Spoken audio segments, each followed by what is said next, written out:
Blockchain technology, decentralized finance, and self-sovereign identity make almost anything possible. Cryptocurrency was found to reduce delivery times of monetary aid in 96% of cases and reduce the distribution cost of that aid by 75% when compared to traditional methods, according to the Crypto Council for Innovation. From low-cost money transfers to purchase of goods and services, more use cases are being built every day and benefiting refugees, unbanked, vulnerable, and in-need populations. My name is Sena Loyd, president of the Web3 ID Coalition, and we advocate for public policy that paves the way for secure, portable, and trusted digital identities. Welcome to the panel on Impact by Innovation, how blockchain impacts humanitarian aid and charitable giving. And I'll be your moderator. And let me tell you, these panelists have some of the most inspiring real-life use cases you will hear today. So without further ado, we'll go down the line and have them introduce themselves. Christian? Hi, thanks for having me. So I'm Christian Pennotti, and I'm a senior director with an international humanitarian organization called CARE. And if anyone ever received a care package in college or when you were living far away from home, that term actually originated with our organization back at the end of World War II. So we've been working to support people in crisis and working to support people to grow for over 75 years and are always looking for new ways to do that. So I'm also, I think, officially the chief crypto evangelist at CARE, and happy to be here. Good afternoon, everyone. My name is Kevin Peach. I'm the Chief Operating Officer for Disaster Services Corporation, Society of St. Vincent de Paul. We are a leading nonprofit in disaster recovery programs, both with disaster case management and also through our award-winning House in the Box program. Looking forward to talking a little bit more about how we're using blockchain in our recovery programs, as well as ways that we can adopt blockchain for other uses as well. Hi everyone, I'm Roya Mahboob. I am a CEO and founder of Digital Citizen Fund. It's a nonprofit organization based in New York, which we're trying to empowering young women and children in developing countries like Afghanistan. Hello everyone, my name is Lyudmyla Kozlovska. I represent Open Dialogue Foundation. I'm a human rights defender from Ukraine. And let me please thank, huge thank you for everyone from crypto community who came to us from the first hours of Russian invasion to help us to fundraise and been able to deliver humanitarian aid on the second day of the war together with Ministry of Defense of Ukraine. We would not be able to do it with traditional financial system. We were capable to do it with transacting Bitcoin and stable coins. So thank you so much. We are end users, so you see your impact, you save our lives. And I'm Candace Kelly. I am with the Stellar Development Foundation. So we are a mission-driven organization. Our mission is to create equitable access to the global financial system. So much broader than humanitarian aid, but we were very humbled, and we'll get to talk about this more, of how our support of the ecosystem building on the Stellar blockchain, which is very focused on asset issuance like stablecoins and cross-border payments, has been able to be leveraged as an aid tool as well. And I'm humbled to be with all of you who are really in this space and to be able to use the technology to further the great work that you all are doing. So thanks. Thank you. So Luda, what are the long-term impacts and implications for blockchain technologies deployed for humanitarian projects? So I would speak about our experience, first of all, in Ukraine, because it's important to understand why we have to use crypto assets like Bitcoin and stablecoins in this situation, in emergency situation. Because during the first hours of invasion, Ukrainian financial system and basically even European international one was paralyzed. No one wants and knows how to transact, how to send money. And actually, we received like first transfer on a traditional financial system like banking after 3 or sometimes even 1.5 months after Russian invasion to Ukraine, so since 24th of February last year. And at the same time, we were capable to fundraise money with use of exchanges. It wasn't affected with the MiCA regulation. So we use, for example, Kuna Exchange, KuCoin, and others.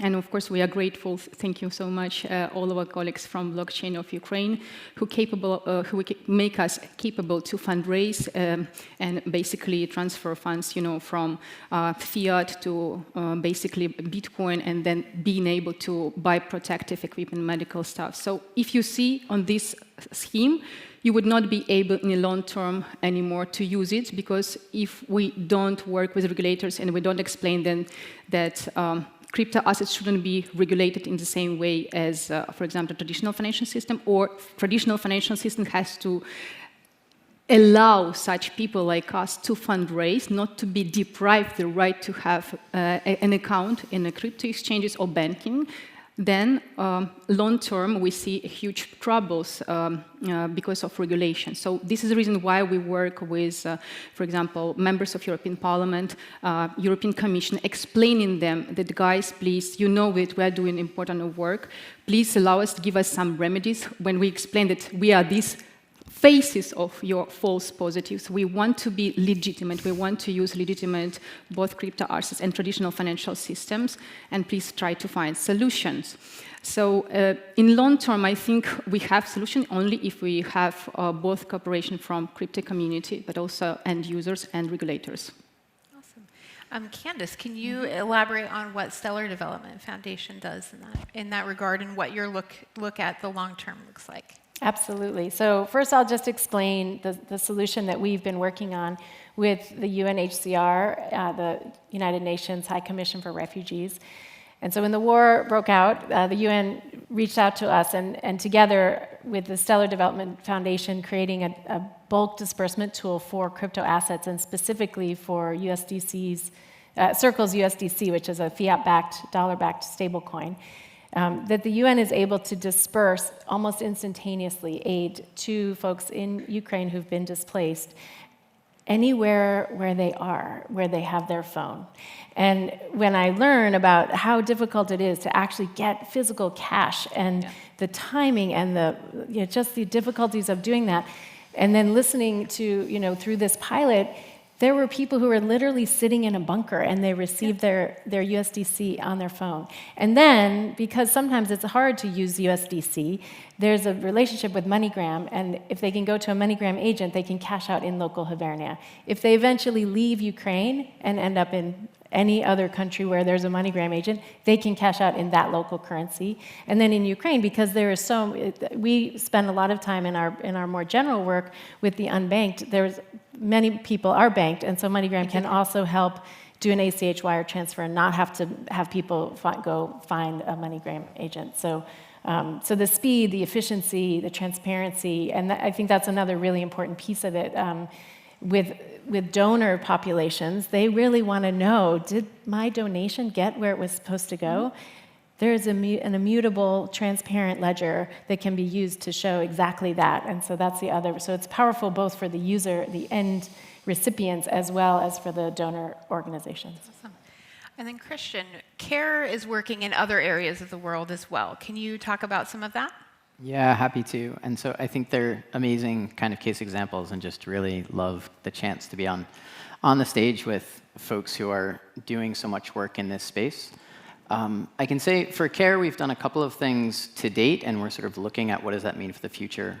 So in one instance, we came into this as a consumer, and I think we all recognize this is a really difficult landscape to navigate and get your head wrapped around, and we don't have whole teams of people to figure it out. So we ended up coming in kind of cautiously and looking at how we could use crypto as an alternative for kind of traditional voucher programs. So if you think about SNAP in the US, or if you think about other experiences where someone gets a voucher, they can use it for certain goods and services, but it's not as fungible as fiat currency. And we used that in Ecuador with both host communities and women who were coming across the border, fleeing violence in their home countries, as a way for people to access health services. So we worked with a network of health service providers, pharmacies, doctors, et cetera. And people would come into our service centers and be able to leave with a card.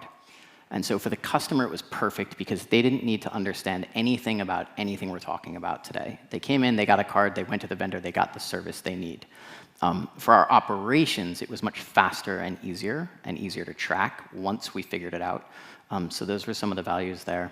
And in Kenya, we've worked with groups. We work with truly tens of millions of groups in communities around the world who come together to save funds. And they set up small, informal, community-led banking platforms, essentially. Totally offline, almost entirely done with physical cash.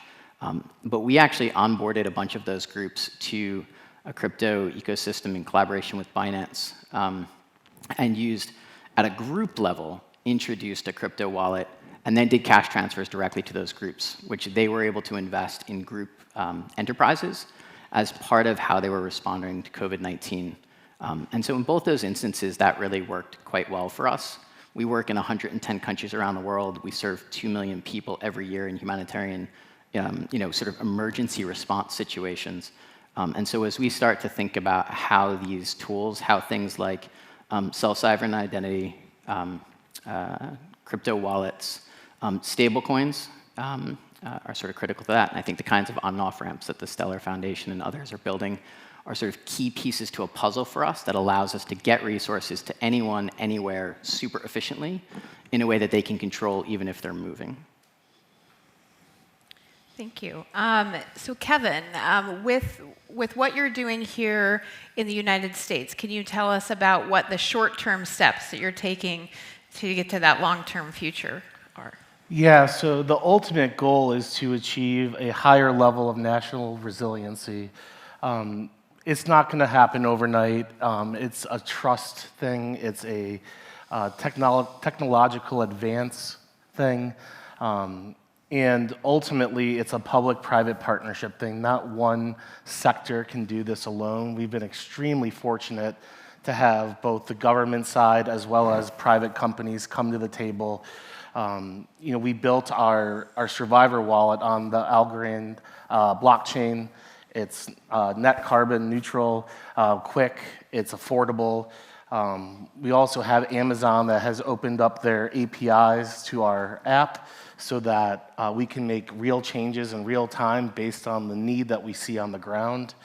And then, of course, we have to look at some of even our international partners like AidTech, who have actually done the development of the app. So we're there, we're piloting, we're in the process of initiating our pilots in Tennessee and Florida, partnering with American Red Cross as well as FEMA. And yeah, it's to be seen, but it's really positive so far. And ultimately, I think all these outcomes are going to be extremely positive. Awesome. So Roya, in Afghanistan, you've seen the implementation of this technology as a big benefit. Can you tell us a little bit more about that experience? Sure.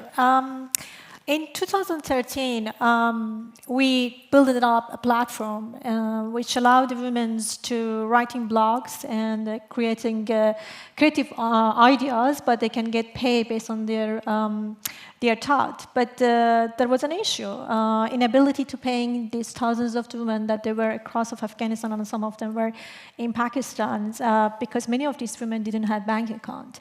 And obviously, is 1.7 billion of people who don't have access to the bank, and it's not only an issue in Afghanistan, but majority of these people, especially in Pakistan and Afghanistan, were women.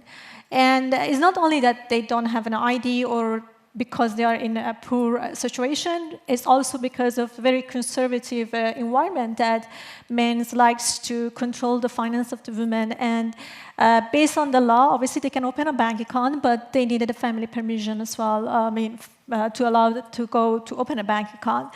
We had this issue that we have to send the monies across the country, and we needed to have people in each provinces or in Pakistan that they give the money, and you cannot track to see that if the money received by recipient, and usually you get complaint that they didn't receive the money, or they have to deposit the money in the accounts of the men, which you cannot do anything because they can take it, and whole idea was to empowering the women. And That's why we heard about cryptocurrency like Bitcoin at the time, and we thought that this is a magic tools. And because at the time, mobile money like M-Pesa, which was very successful in Kenya, didn't work in Afghanistan. PayPal didn't work in Afghanistan.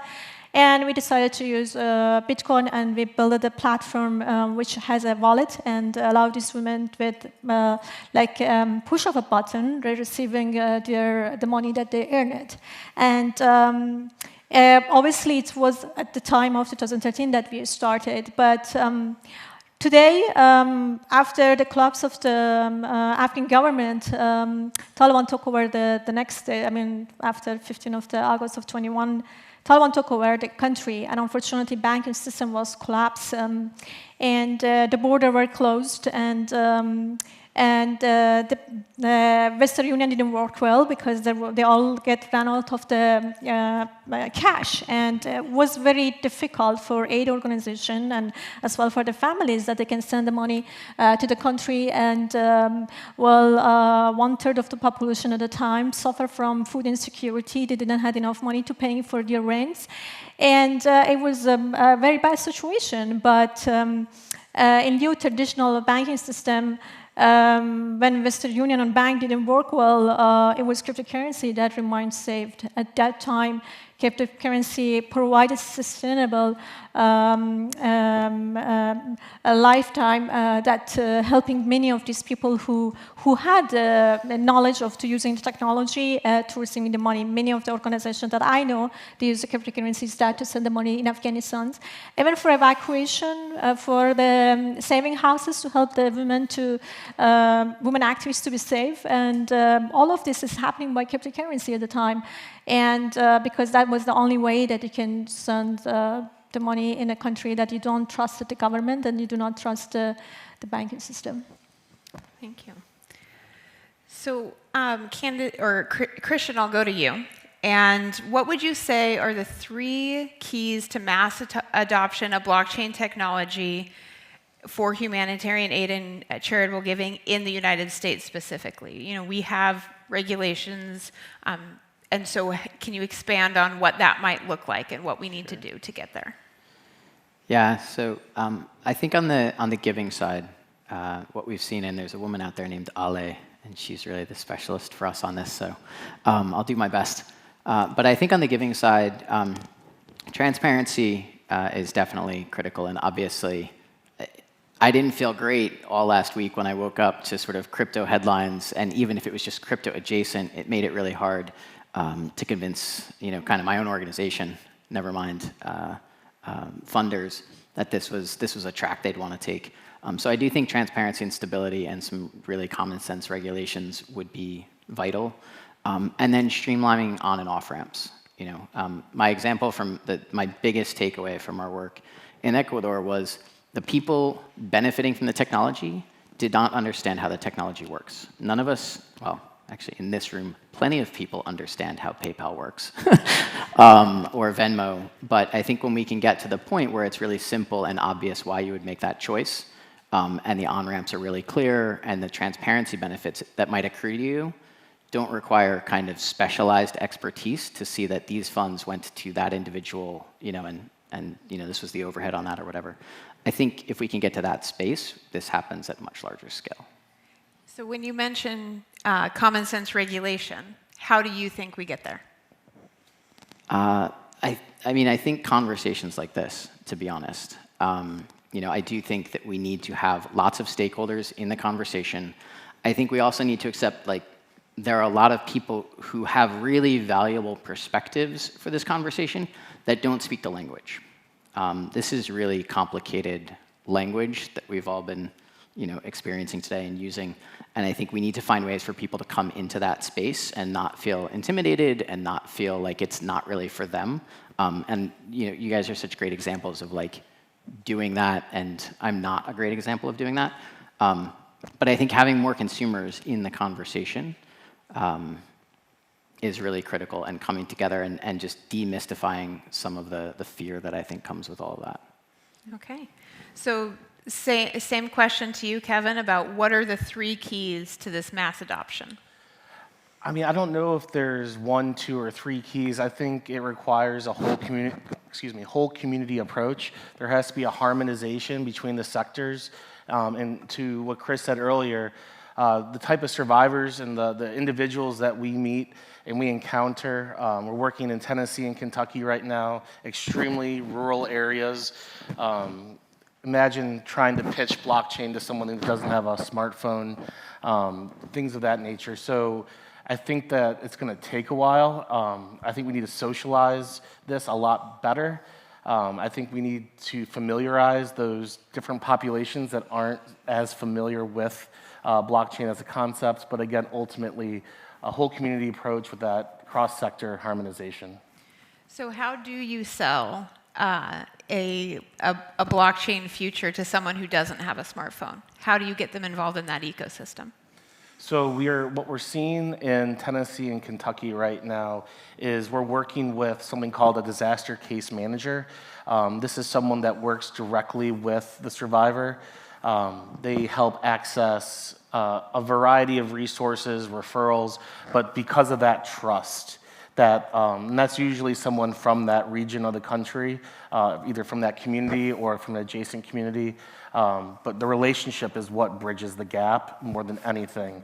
No fancy one-pagers or slide decks or talking points is going to do it. All disasters start and end locally, and I think adoption is going to start and end locally. Thank you. And then Candace, with the Stellar Foundation and what you guys are doing, what would you say are the 3 keys to that mass adoption? I have 3 keys, but I'm going to piggyback on a couple of things that they said. So one, we're a relatively small foundation. We're in San Francisco with folks around the globe, but it's a full ecosystem of developers, and we feel very strongly that local solutions need to be built by local folks. And one of the, beyond the Ukraine use that I just talked about, there's also another refugee wallet that was built locally in Africa, can be used without a smartphone, because developers need to think about the users, right? I think right now the technology is really cool and you can do all these great things, and the technologists sometimes fall in love with the technology and they forget that they need to build this solution for the person who's going to use it. And that person, it should be able to not know anything about anything and go in and get what they need. And so the education piece, I think, is coupled with user experience and UI. And so for Ukraine, and as an example, the wallet that's being used there is super simple. The recipient gets a text, they download this beautiful app, and it's very intuitive and familiar. They don't need to understand the technology. They need to understand the solution. And I think we all in the industry need to work much harder at thinking about the user experience and not falling in love with the technology. And that education piece on the user side translates over to the regulator side as well. I left 17 years at the Department of Justice. I was working in national security, cyber, and I thought, you know what, we are not going to solve this problem if we don't have people who really can speak each other's language. And so I left saying there is a knowledge and trust gap that needs to be closed by people who work and who really understand. You don't have to necessarily work on both sides, but you have to think about who you're speaking to, what are their motivations, what are their responsibilities as regulators to craft regulations that are going to have these balances. There are always balances, right? There's privacy and civil liberties and national security. They all have to be factored in, and we all have to have open conversations and be willing to compromise to get to the right place, because at the end of the day, we're trying to solve problems, people's problems, and that's what we need to keep our eye on, whether we're building an app and building a user an interface even for your donor population, right? Yeah, great. This technology is it's an immutable, transparent ledger. If you don't have a good tool to read it, that doesn't help. So it's thinking about all of the different people along the chain who need to understand it and use it. And so it's education and user experience. And then what I took from that, I heard you say something about not needing a smartphone to interact with this technology. Can you talk a little bit more about what that actually looks like? Well, I am not a technologist, but I do know there's a woman in the room who's the co-founder of that company, Tori Samples, who, if you want to talk to her afterwards, but they were able to use a feature phone. So it's still a phone, but it's not a smartphone. But it's technologists like her who thought about what is the population, who are they, what do they have and what do they need, what problem am I trying to solve, let's meet them where they are. And so they were able to build on the Stellar blockchain the same way that the solution for Ukraine, which you do use a app that's on the smartphone, which was not a challenge in Ukraine, but in other populations it is. And so it's a matter of, I learned working in tech that if you put a problem in front of an engineer, they will figure it out. I don't always understand exactly how they got there, but I say, here are the requirements and here's the thing, and they figure it out. So if the problem is we have a bunch of people who need stable coins so they can cross a border without having a pile of cash in their pocket and be at risk from all different attack vectors, and they don't have smartphones, they can build that. So I don't know how they did it exactly, but I know if you ask, they will figure it out. And I see some intense head shaking and nodding in agreement from Christian over here. Do you want to add to any of that? I would just add that I think, so folks in one of the earliest sessions this morning mentioned M-Pesa, right? And Africa kind of had Venmo before we had Venmo, and they did it on dumb phones, and it's a little clunky, but it's totally effective. And so I would just echo what you're saying in terms of it's very possible, but it has to start from appreciating the reality of the people that you think are going to use the tool that you really want to build, because we're all littered with a landscape of great tech ideas that weren't good fit for purpose for the people who needed them. There are scenarios all over the world where people don't have any banking system to begin with. They might have a dumb phone. Our organization is very centered on gender equality, and so women are going to be less likely to have a smartphone, less likely to have the internet, more likely to be spending more of their time taking care of things in the household. And so if we're not building for those constraints, we're not building for everyone. And sort of this vision of everyone's going to be financially included because we figured out how to do crypto and stablecoins. We need to be factoring that in collectively. Can I just add, even in the United States, I can tell you, I spend an enormous amount of time with my 86-year-old mother who has a smartphone, but she doesn't have the foundation. She needs apps and services that are built with her in mind. And we had those conversations with UNHCR in Ukraine as well. You have a wide variety of ages, so it's not just the technology or the access to banking, it's the familiarity and how they learn. You have to teach in the experience. You can't go take a class so you can go get your aid. It has to be built into, however it's going to come to you, whether it's cash or whether it's a dumb, I call them feature phones, dumb phone, or a smartphone, whatever it is. But I think thinking about learning in the experience is also critical.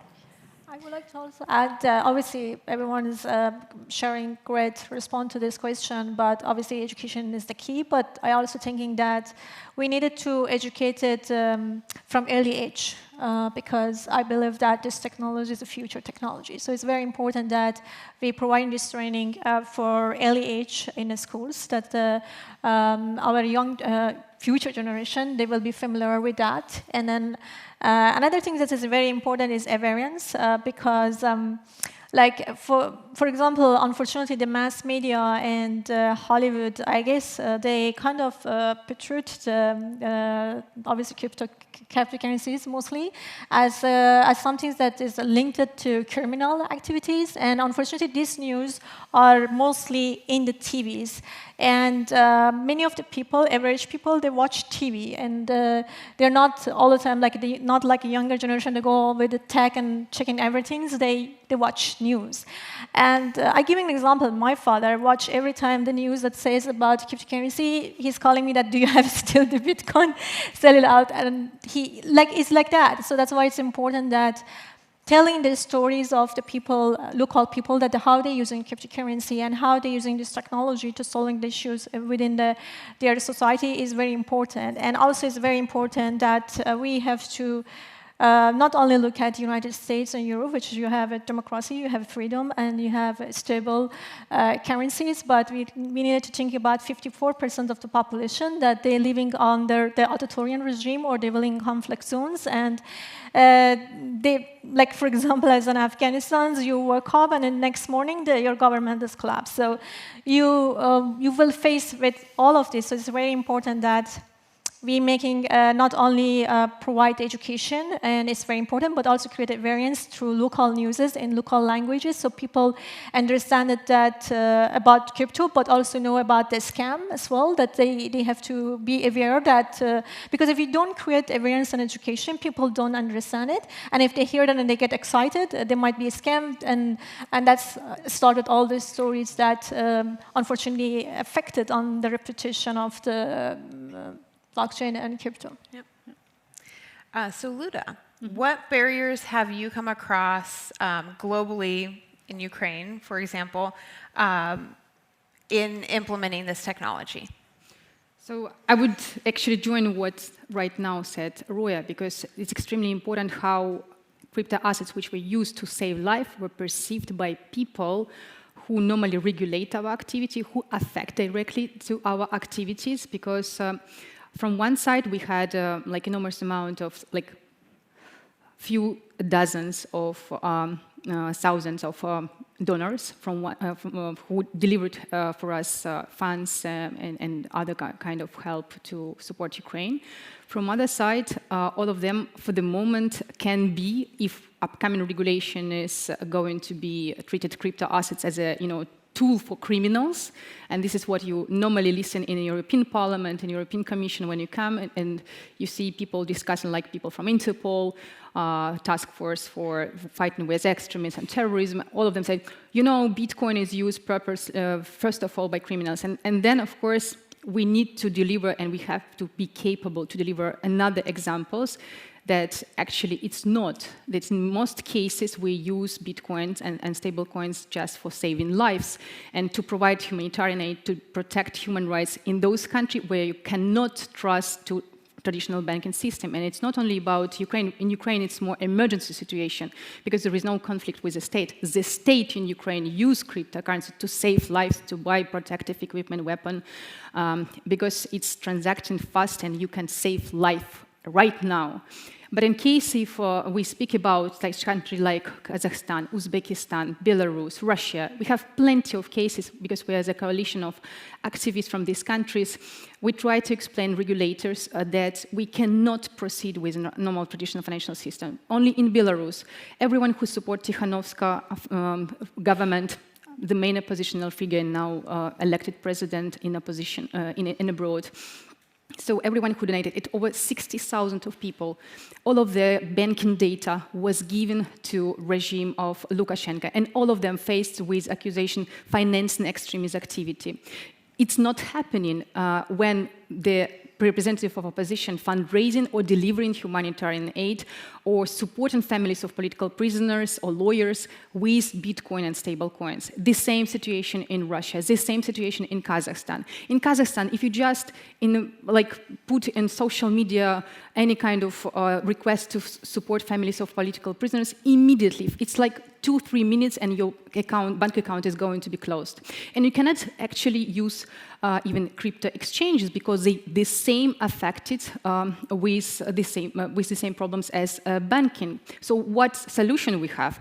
We have unhosted wallets. But again, with upcoming regulation, unhosted wallets can be assumed as used only by criminals. So we need to do a lot together to explain how we use for good purposes, why we should have our freedom space, why we should protect our privacy, because if we don't have this kind of remedies, if we don't have these milestones to be protected, then we lose our freedom. And at the end of the day, regimes have opportunity to abuse one of the most important tools, which so much discussed in this room today, anti-money laundering and counter-terrorism compliance rule. Because we as foundation and many also people around us became a victim, for example, of abuse of these important tools. How it works: when regimes fabricate a criminal case against you, when regimes organize a smear campaign against you, when regimes request abusing trust between states, for example, information from your banking, and regimes capable to trace every single your activity, they're capable to attack you. And of course, if we don't discuss this issue, if we don't bring it, we are going to have the same situation with crypto assets. Because again, crypto assets are going to be regulated the same as traditional financial system. So in order to protect situation where we are right now, we need to expose as much as possible all of these violations and to speak with regulators on a practical recommendation step by step how this law can be really against criminals but not against legitimate users. Thank you. Now, Roya, kind of same question to you to let you build on what you were saying before. What barriers, or what is the biggest barrier that you see in implementing this? Obviously, as I mentioned, she already mentioned, but I think that also education, that's backing to the previous answer, that if people don't know about it, they cannot use it. And I know that there was a couple of markets that started in Afghanistan before that collapse of the government, which the younger generation in Hawala system, they started to do using cryptocurrencies. But again, if you don't create local variants, people not heard about that, they don't understand about the opportunity that exists. If we don't put in our financial literacy in our schools and not teaching about different type of money and also talking about digital money like Bitcoin or stable coins, people don't know about it, but it's very important. Another thing that I wanted to mention that is very important, it might not related to your question, but I just want to say that when Afghanistan collapsed, there was a central database of the information of the all army, special force, and police. And just imagine about that.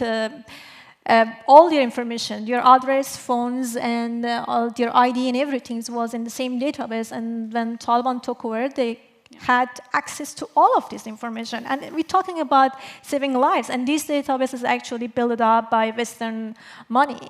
So how we can avoid it in the future, because many of them right now track it and they have to hide themselves because they will, now the enemy become governments, they go against of those who were fight with them in the past. And so it's very important that now build it up on a new and digital, distributed, and resistant technologies, either in terms of the bank or digital ID, that not be collapse or with the physical distribution or instability in political instability. So it's very important that we're thinking about that as well. And so with those digital identities, I mean, I'm part of the Web3 ID Coalition, but these self-sovereign identities, essentially using blockchain technology, allows for privacy-preserving elements. Do you think that that would be one of the solutions that could be implemented to help preserve people's privacy and their identities? I think so. I think that this is very important that we're thinking about that. We don't only talk about billions of people who don't have an ID, but also we're talking about millions of the people who become refugees and they have to leave their countries without any of their ID and any of their documentation. And I believe this would help them to create a safer, trustable, and accessible that they can have. These refugees can have to access to this ID identification, and they can use it. I give an example that my colleagues and some of these people used to be important people, and they would be businessmen, and then when Kabul collapsed, they have to leave the country. They have to leave everything they had, their document, their wealth, their asset. Everything was freezed the next day. and then they left it, but they didn't even have a passport, so they have to, they don't have an ID, they don't have access to your education, like schools and transcript, anything. They cannot, because now Taliban is took over, and they wouldn't give to, especially to the people who previously worked for the government. So it's very important that we consider this, again, for the people who don't living in a free society. Okay, we're very close to time here, but I'm going to give everyone 10 seconds finishing thoughts. We'll start with Christian. I think my only thing listening to the panel is there's a really clear urgency around the U.S. having our own ship in order in terms of what is the regulatory environment, what are the rules, how do you get involved, so that there's more transparency and guidance for others around the world who desperately need solutions, and some confidence that if you invest in these, they're going to be there, and you're not going to get punitive actions. Yeah, I guess I would say that blockchain continues to evolve, and I think that we need to evolve with the continuous evolving threats and hazards and problems that we see on a daily basis. So remaining flexible, I think, is super important, and I just want to commend my colleagues as well while I have the opportunity. And I think that education is the key, and it shouldn't be only a few organizations or a few corporations that provide. I think that every single companies who working in crypto have this responsibility that provide this education, or at least participated in the collision of the effort that people with the local language and in different countries and the places that we discuss about that to have access to it. And plus, I think that cryptocurrencies like Bitcoin is a safeguard of human rights and promotes freedom. Yeah. First of all, crypto assets, Bitcoin and stablecoins, it's a bank of last resort for those who are rights violated, for those who deprived right to have a bank account for many reasons. And we need to educate our regulators that there should be a space for this kind of activity, and that we should be all in legitimate way to be able to use them. Yeah, this is an incredible panel, and this is the solutions for the real live problems that are happening out there is what everyone needs to kind of get rid, like not think only about the trading and the speculation and the other parts of this industry, and hear from people like this that are so passionate and are doing such incredible work. And there are a million other industries that have the same problems and solutions, and passionate folks building those solutions. And so I think it's that closing the knowledge and trust gap between the industry, the users, and the regulators. And with that, thank you so much to our panel. Let's give them a round of applause, and we're off the stage.